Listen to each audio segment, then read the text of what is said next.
can we take it one by one, or we'll just deal with the list generally? Or we'll go at random, we'll just take it at random, the ones that are that may be hotspots. Like Congress, Niger State in 2023. Yes. I think conversation this evening. Danjuma, if you're with us. For the audio, I think is a compensation of for my family. Now.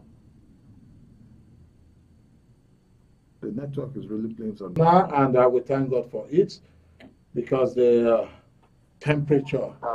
Yes, Danjuma is back now. Yes. How does this list resonate with you? It's come up again. Oh dear. The network seems to be quite ready for me. You're on now. We can hear you now. To see 7 women in the list of 28 ministerial nominees, it's quite heartwarming to see that. And then you could also see that states like Katsina are already having 2 ministerial nominees, considering Musawa and Architect Dangwa, and then you come down to states like Cross River, Beta, and then all from Cross Rivers in that particular ministerial nominees list.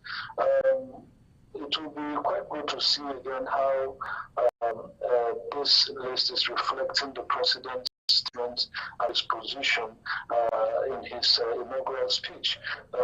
Young people are going to be reflecting on his administration. He said he's going to give room for women, and we are seeing women the other states, across the nation. Do we have a situation where we are certain that states, across the nation are well reflected there? It's heartwarming to see that the president is also reaching out for professionals, perhaps professionals he has tested, professionals he has also, seen their quality and the standard of what they are able to deliver with the political patronage, focusing more on consolidating the ground. How has this list really reflected inclusion of the Nigerian people? Remember that the president Muhammadu Buhari-led administration had been one that had been accused severely of nepotism, a government that has really in so many ways been quite exclusive in considering who is who and who should fill in those spaces. Are we seeing that level of sense of belonging also being promoted by President Bola Ahmed Tinubu? Do the people in Nasarawa, in Taraba State, supporting such a name in goodwill, will we see a Senate that is eager to place a precedent and do away with their own findings and recommendations in time past? Are we going to see a Senate that will have the man for whom appeared before a panel and there was the appeal that he should just off the mic? Will he be offering the mic on sovereign issues? Certainly, there are quite a good number of issues that we want to see. Again, this Senate really is addressing. By the way, we get to see people who appear before the Senate. And by the way, appearing before the Senate is also saying that they are appearing before the Nigerian people who want to know that these people will uphold the provisions of the law and uphold the Constitution. And they are going to swear on oath to do that, perhaps.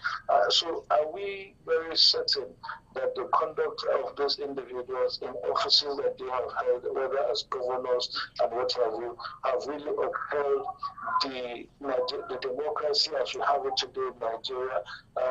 As governors, have they been able to uphold the true system, still having assemblies suffered under their leadership? And these are just the main issues that I hope to see the Senate is really drilling down to query in the course of that conversation. But notwithstanding, now that there are states like Katsina and Cross Rivers are even having as high as 2 nominees, while other nominees may not be quite clear or certain where they are coming, it's quite clear already that some states in case anything could develop, maybe. that something could come from the subsequent list to come. But then, are this Tinubu's best 11?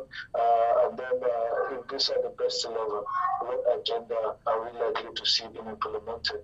Because as it is today, the only promises will be a manifesto he shared with Nigerians as part of a social contract. Do you think that we have still not evolved from the past where a list will be submitted without portfolios attached to the list? If you can briefly, because we want to open up the phone lines now, just quickly comment on that. Oh yes, the declaration of holding the cards very close to his chest, and he might just be thinking about placing round pegs in round holes and so on of all. And by the way, these things that are not reflected, in the list currently, are they going to come to fill in Minister of State portfolios, or are they going to fill in full ministerial portfolios in the course of the list appointments as they happen? These are very important issues to really consider. So for me, I think there's no clear departure from the past. It's still the same thing. I don't know what it is that profits politicians, but perhaps there's a strategy behind it. All right. And as time unfolds, we get to see what that there is to it. All right. Quickly, Samuel, Yohanna, before we open up the phone lines, not attaching portfolios to names submitted. Is it a nice thing for our democracy at this point in time? Well, there have been glamour in the past that whenever the names are going for screening, their portfolios should be attached. For Mr. President not to have done it at this time, as we make progress in our democracy, all those things will be sorted out. For the issue of some states having two nominees at the moment, apart from the mandatory each per state, the president has the prerogative to appoint one extra for each from each political zone. Yeah. So probably the 294646206 and 0809-799-1989 are the two numbers that you can call us on. And of course, you can go to our YouTube handle, watch us live, drop your comments and observation in respect of the program this evening, and let's get talking right here together on the program. We'll have our first caller. Hello, good evening, and welcome to Ground Zero. Right here, good evening. Good evening. Good evening.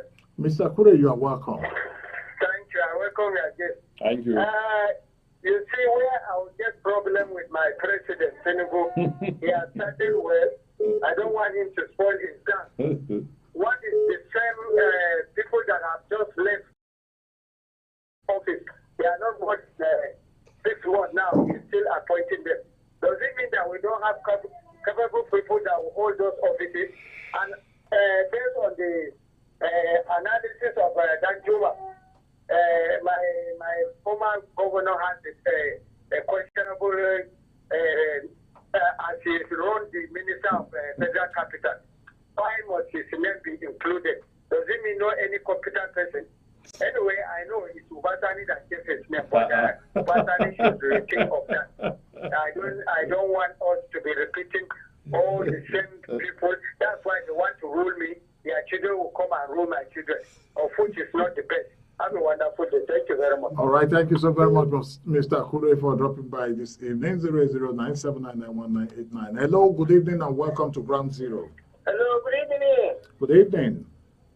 Yeah, my name is Comrade the Tezama from Ghana. All right, Tezama, let's have your take.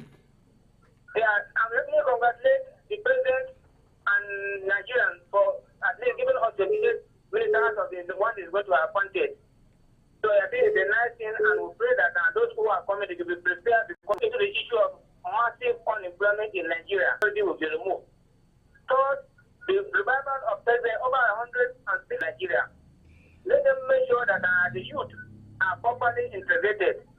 Insecurity should be tackled. They should prepare that there is going to be insecurity. Engineer Emmanuel. Yes, Engineer Emmanuel, you're welcome. Because now, as the minister for the president, they will not be able to prove them the way they ought to approve them. These are people like that of Kaduna. A lot of volume of the radio that's playing there. Yes, good evening, Mr. Lee. Good. Yes, you see why we are all of us, some of us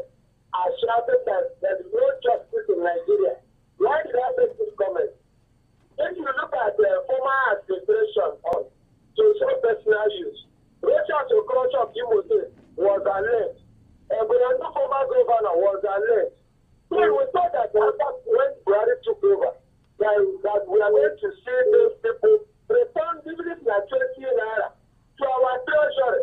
But today, my brother, we didn't hear anything. Now, Tinubu went back again to employ the same governors that even, let me not condemn them. Drop your comments and observation, because even after the program, the conversation still continues on our social media handles. The handle is at ProcyonRTV. Procyon is spelled PROCYONRTV. That's the handle. We'll come to Danjuma Abbas Dangwa now to react to some of the comments and give us your parting shots on the program. Well, yes, here's the evidence of youthful participation in this federal executive. Sorry, quick, let's take this one call. Let's take this one call. Sorry about it. Hello? Hello, good evening. Oh, we lost the call, so just go on. Already, it's not something that is quite clear just yet. You see Party and also Tuga coming from Bauchi State, like I was highlighting earlier, the case with the Cross River, and also the other state casino. So the idea is also the fact that let us hope that the president is going to be quite deliberate at constituting that kind of federal executive council where Nigerians in generality will find a sense of belonging and participation in government. Let me also highlight the fact that it's quite important that the president, in whose speech you could hear, the appreciation of the level to which Nigerians have been battered and undermined in so many ways. I'm talking about setting together a government that is going to lift them up. In every way, it is quite important to see that the president is also doing that by bringing in the best level that can actually help translate some of these visions to reality. The fear, that even from now, the president will have to begin to have the National Assembly bend to meet his own aspirations and desires is actually something that must be looked into critically with the lenses of Senate itself as such. Up some of those rules. When the Senate is bringing up findings and reports from the oversight functions it conducts, it will be quite good to see how this is actually documented as part of history in a way that safeguards public service delivery and public institutions from persons who have a capacity to run it at ground or better yet the real division. All right. As much as possible, we're going to also be a very heartwarming thing to see that indeed women have some certain level of representation that is quite commendable already in the list that has been presented thus far. All right, thank you so very much, Samuel. Yohanna, your parting shots? Yes, I listened to some of the comments from our callers. I would urge some of these community anymore. They can still be charged when they're ministers. And like the women constituency, I'm impressed that women integrity. And they're quite young, some of the women on that list. So I think the youth are ably represented there. And let's watch and see the next list that will come and make up the remaining numbers. All right. Thank you so very much. We have some messages here. Let's see if we can take one or two of them. And this one did not. Good evening, presenters. The only good thing in the list is including women in a ministerial list, because the twin brother of Husseini is Hassan from Sheba. Well, thanks for dropping by. All right, that's about the size of the program today. I sincerely want to thank and appreciate everybody, starting from Danjuma Abbas Dangwa. Is a good governance advocate and also a member of the Coalition of Association in Leadership, Peace and Power Association. I always model that up. Coalition of Association for Leadership, Peace, Empowerment and Development. Carpet. Danjuma, thank you so very much. And to Samuel Yohanna, always a regular on Ground Zero. and he is a politician and of course an